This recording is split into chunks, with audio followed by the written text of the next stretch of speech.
Okay, here we are, Matthew Russell Lee, Inner City Press, here at the Southern District of New York Courthouse. Today, Wednesday, June 4th, 2025. We're heading into now day 16 of the U.S. versus Sean Combs trial. Things were heating up. Yesterday, there was a woman who began speaking before the jury came in, saying, "Diddy, they're out to get you." She was summarily removed. There was some other talk. We may have more on this later, but there were two main witnesses yesterday. One was Eddie Garcia. He was the one who asked for immunity, and it became clear why. Basically, he says that Combs and Christina Coram talked him into it, but he ended up taking $100,000 cash out of a cash counter in a LA condo unit to disappear the video of Combs assaulting Cassie Ventura. This is going to be pushed as obstruction of justice pretty clearly. But they didn't draw the point on there. They just got his testimony. Same thing with this CFO of various Combs entities known as Derek Ferguson. He actually said some praiseworthy things, particularly on cross, but even on some on direct, about the Combs enterprises. But the whole point of his testimony was to point to a particular transaction involving the company that owns, the LLC that owns or owned Combs' Alpine, New Jersey house. There was a mysterious $20,000 in and a $20,000 out. Reginald Ventura was mentioned. That's the father of Cassie Ventura. And if listeners will remember that Combs, in a fit of pique, called up Cassie's parents and said he was going to release the sex tape unless they paid him $20,000, which honestly he didn't need. This was actually one of the most mean-spirited things that's been testified to. He then later returned the money. So they basically showed. So there's another predicate, another RICO predicate, extortion. Now, the big witness coming up is Jane. That's a pseudonym, and we respect that, for the record, as we did in the first case, absent errors by presentation. Jane will be testifying from late today through Thursday, Friday, and into Monday, and then there'll be cross-examination. They say it may last until next Thursday when she has a flight to leave the country. So is that their last witness? I think that there's some other things they're going to need to nail down, travel records of the escorts, etc. But we're on it. We're all over it, and we may have more to say. It wasn't just a scandal. It was a scream for help that echoed off a 17-story balcony. One night in September 2016, Brianna Bongolan, an ordinary friend of pop star Cassie Ventura, found herself face-to-face with something she couldn't forget. Sean "Diddy" Combs had stormed into Ventura's Los Angeles apartment, his voice echoing through the walls like a threat waiting to explode. Bongolan, trying to keep things calm, stepped out to the balcony. Alone, cigarette in hand. Back, turned. That's when it happened. He came up behind her, silent, fast. No warning. In seconds, she was lifted off the ground, held by the armpits over the edge of a 17-story drop, her legs dangling, his grip tightening. His voice, furious and loud. "Do you know what the FK you did?" But Brianna didn't even know what he was talking about. 15 seconds. That's all it took to change her life. She would later describe that moment, dangling above the city, as the beginning of years of trauma. When he finally threw her back onto the balcony furniture, she was too stunned to feel the bruises. But her fear? That never faded. She didn't go to the police. She didn't file a report. She just went home. Shaking. The next day, Combs, or someone on his team, FaceTimed her. His expression was blank, but his hands kept rubbing his head like he knew what he'd done. Brianna said all she could do was whisper, "I don't want any problems with you. It should have ended there." But it didn't. This was only the beginning, and what followed would expose something far darker than a celebrity meltdown. It would drag open the hidden machinery behind a music empire, an underground world of manipulation, fear, abuse, and disturbing control. And Brianna's story? It was just one of many. But how deep did this rabbit hole go? And why did it take years for any of it to come to light? You're about to find out. When the jury walked into court that morning, they didn't know what they were about to see. But the prosecution did. And so did Diddy's legal team. They had spent 3 straight days fighting to keep this from being played. It was surveillance, footage, grainy, glitchy, but very, very real. March 5, 2016. The Intercontinental Hotel in Los Angeles. In the elevator lobby, Cassie Ventura appears on screen, then Combs, and then it happens. He charges toward her, throws her to the ground, kicks her, and drags her across the floor, while wearing nothing but a towel. The footage isn't smooth. It skips. The timestamps jump forward. Diddy's lawyers pounced on that immediately. They argued the video was unreliable, edited, maybe even tampered with. But the government brought in their ace, Frank Piazza, a forensic video analyst who's worked over 1,000 cases. This wasn't some biased investigator. In fact, most of his work had been for defense teams, not prosecutors. And what he said next silenced the courtroom. Piazza explained the camera system was motion-activated. It didn't record every second, only when someone moved. That's why the timestamps jump. That's why the video looks strange. But it wasn't altered. It wasn't faked. He slowed it down, frame by frame, and confirmed, "This video accurately depicts what happened." That wasn't all. Piazza had also analyzed a second video. One shot on a cell phone, probably by a hotel security guard. It captured the same attack, only from a different angle. Piazza synced the timelines, filled in the gaps, and added black screens between clips so the jury wouldn't think it was just one long, unbroken assault.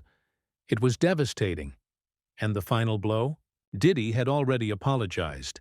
In May 2024, after this very video leaked online, he posted a somber clip to Instagram.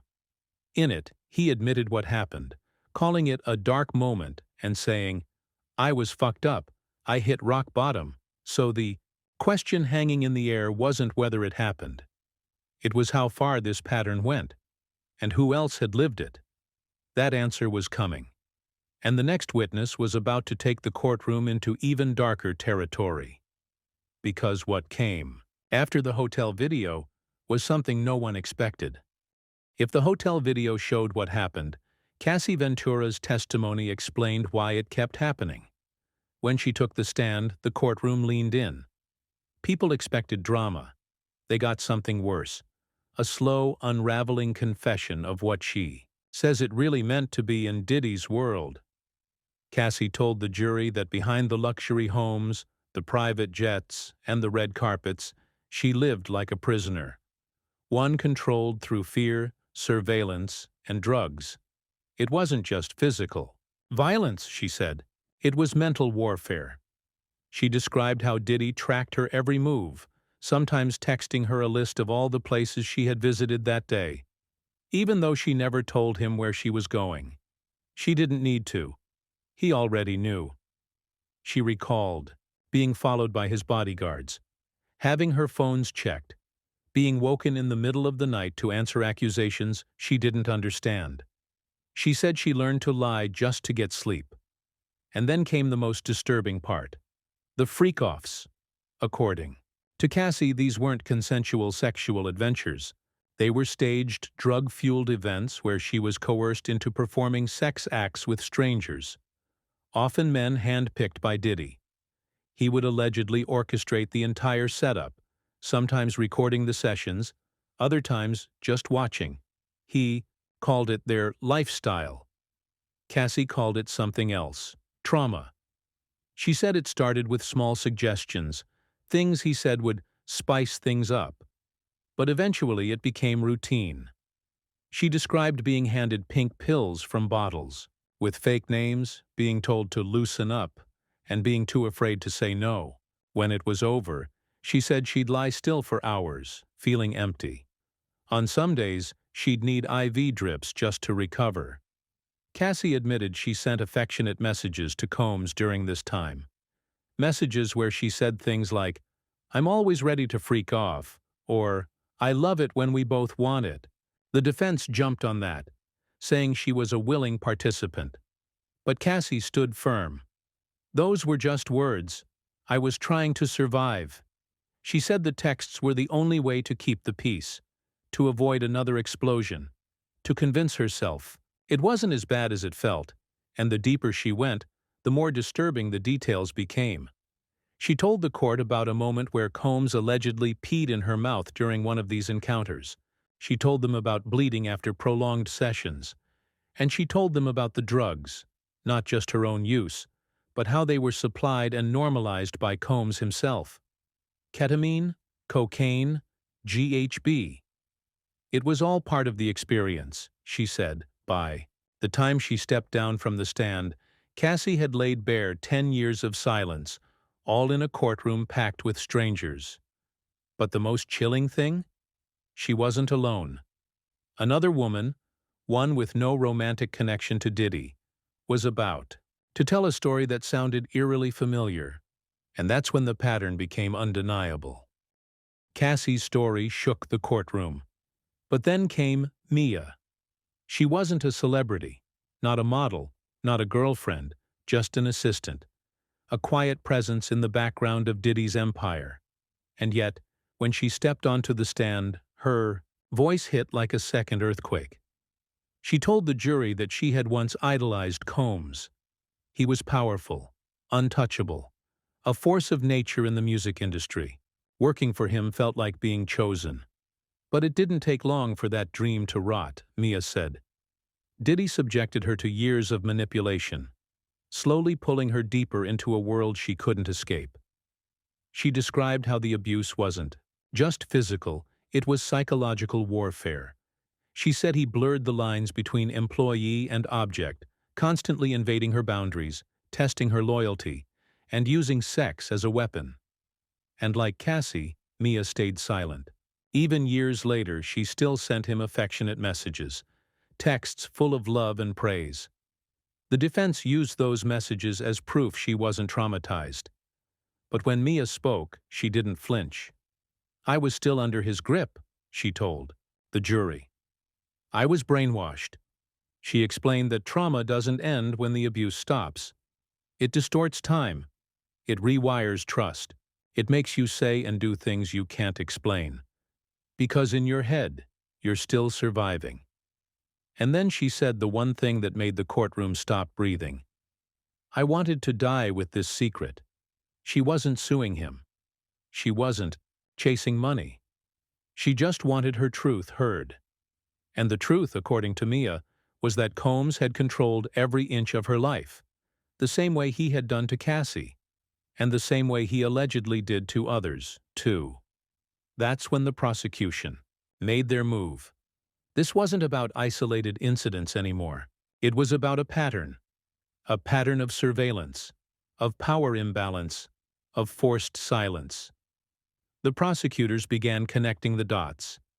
Mia's story echoed Cassie's. Cassie's echoed Brianna's. And soon, more names would enter the spotlight, each adding weight to the theory that Diddy wasn't just toxic. He was running an empire built on fear. And that's exactly where the prosecution was headed next. To prove that this wasn't just abuse. It was organized, systematic, criminal. By now, the courtroom had heard enough horror stories to fill a documentary. But the prosecutors weren't just trying to shock the jury. They were building a case. And not just any case. They were charging Diddy under RICO, the Racketeer, Influenced and Corrupt Organizations Act. That's the same law used to take down mob bosses, and that's exactly how the government was framing this. Diddy as the kingpin of a secretive, coercive, and violent operation, an empire of fear, masked as fame. According to prosecutors, this wasn't about messy relationships or tabloid drama. This was about organized abuse. They argued that Diddy used his wealth, influence, and inner circle to trap women in a cycle of manipulation, recruiting, isolating, exploiting, and silencing them. They showed text messages where Combs directed his security guard, D-Rock, to stay on top of Cassie. Another message asked if her black eye still looked crazy. One showed D-Rock explaining away an injury to others, saying there had been a fight at the club, and that she won't tell anybody. To the prosecution, this was proof of a system. Diddy wasn't acting alone. He had people covering for him. That's what made it racketeering. Not just the violence, not just the threats, but the network behind it. Assistants, bodyguards, music producers, everyone they claimed played a role. And the defense? They were scrambling. They tried to rip the seams out of every testimony. They pointed out inconsistencies in Brianna's story, like the date of the balcony incident, or whether Combs said, "I could kill you" at the beach or at the apartment. They grilled Cassie on her past messages, asking why she kept saying she loved the freak-offs if she really hated them. They tried to show that Mia still spoke lovingly to Diddy after the alleged assault, even years later. But it wasn't landing because every time they tried to paint these women as confused, vengeful, or dishonest, the jury could still see the video, still hear the tremble in their voices, still remember the bruises, the nightmares, the fear. Even legal experts started weighing in. "This isn't just about what happened to one person," said one former prosecutor. "It's about how he allegedly systematized abuse, how it became part of how he operated. And that made everything, every text, every bruise, every late-night visit, more than personal. It made it criminal." But Diddy's lawyers weren't done fighting. They had one last strategy left: confuse the jury, cast doubt, blur the lines until nobody could be sure of anything. Because in federal court, doubt doesn't have to be big. It just has to be enough. Inside the courtroom, the stakes were legal. But outside, it was chaos. The moment video of the 2016 hotel assault leaked, the trial stopped being just a trial and became a cultural war zone.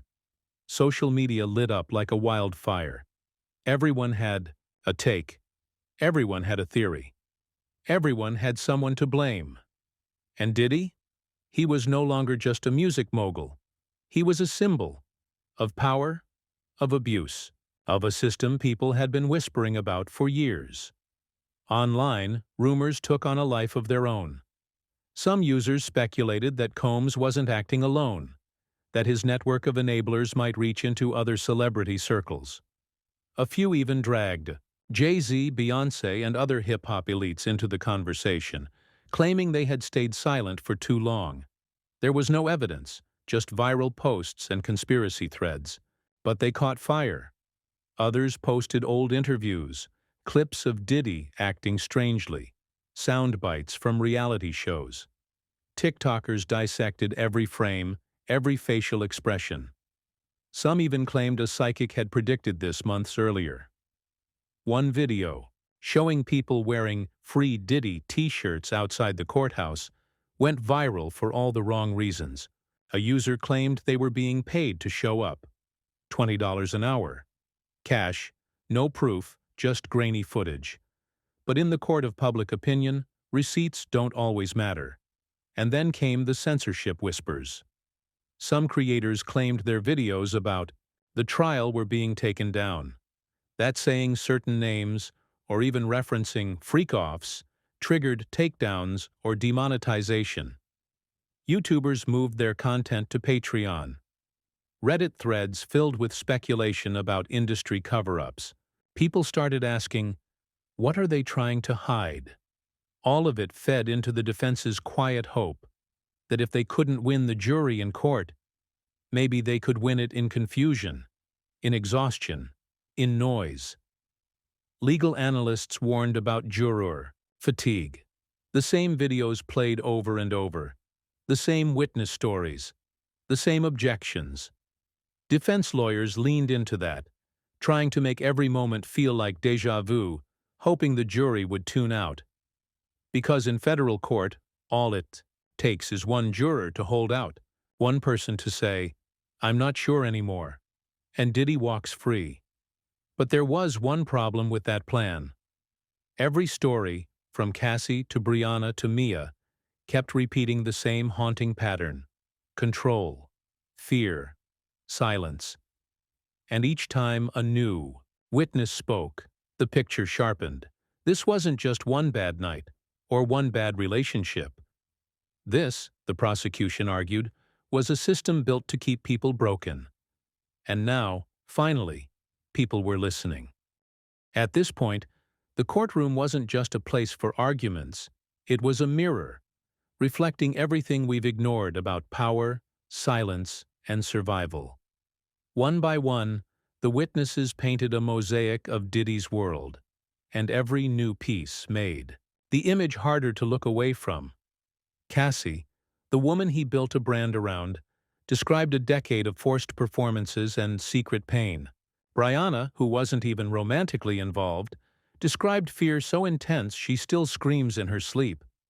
Mia, his assistant, showed what it looks like when loyalty becomes a prison, when you're too ashamed to even admit what happened to you. And still, the defense clung to its strategy: discredit, distract, delay. They said these were just messy breakups, embellished stories, women chasing headlines or money. They pointed to lawsuits. They pointed to drugs. They pointed to text messages where victims seemed affectionate, even flirtatious. But they never answered one question. Why are so many of their stories the same? Same threats, same manipulation, same fear of what would happen if they spoke up. Even witnesses who hadn't seen each other in years described near-identical patterns, down to the exact words Diddy allegedly used. "I'm the devil. I could kill you." And the video? It was still playing in everyone's minds. You can argue about memory. You can question timelines. But it's hard to argue with a man dragging a woman across a hotel floor in front of a security camera, or FaceTiming her days later like nothing happened, or apologizing for it publicly once the footage leaked. This wasn't a documentary. It wasn't scripted. It wasn't fiction. It was raw, unfiltered, and worse, it had been happening for years. The courtroom felt like a time machine. One moment you were in 2016 watching that hotel assault. Then you were at a 2018 party where someone nearly got stabbed. Then back to 2012, listening to audio from a freak-off session pulled from a laptop filed under Frank Black, an alias linked to Diddy. The prosecution said this wasn't coincidence. It was continuity. And every time the defense tried to say, "It wasn't that bad," a new voice stepped up to say, "It was worse than you think." What started as a trial was becoming something bigger. A reckoning, not just for Diddy, but for the system that let it go on for so long. The courtroom is quiet now. The witnesses have stepped down. The videos have been played. The bruises, the threats, the cries for help. They've all been laid bare. And yet, nothing is finished. The jury still hasn't spoken. The verdict still hangs in the air like a storm cloud that refuses to break. But even before a decision is made, something has shifted. People are paying attention to the stories that once got buried under headlines, to the voices that were once dismissed as bitter or broken, and to a man who, for years, moved through the world like a giant no one dared to challenge. Now that giant is staring at a courtroom door that could swing open in either direction. If convicted, Diddy could spend the rest of his life in prison, the final fall from a throne built on silence. If acquitted, he walks away, but not untouched, not unseen, not uninventoried, because no matter what the jury decides, the world has already heard the testimonies, already seen the footage, already watched the mask crack piece by piece, until all that's left is a man and the empire he built on fear. And maybe that's the real outcome of this trial. Not just a verdict, but a spotlight, a signal that even the untouchable can be touched. Even the famous can fall, and the people they thought would stay quiet forever, they're not quiet anymore. So what happens next? That's up to the jury. But the world is watching, and it won't look away this time.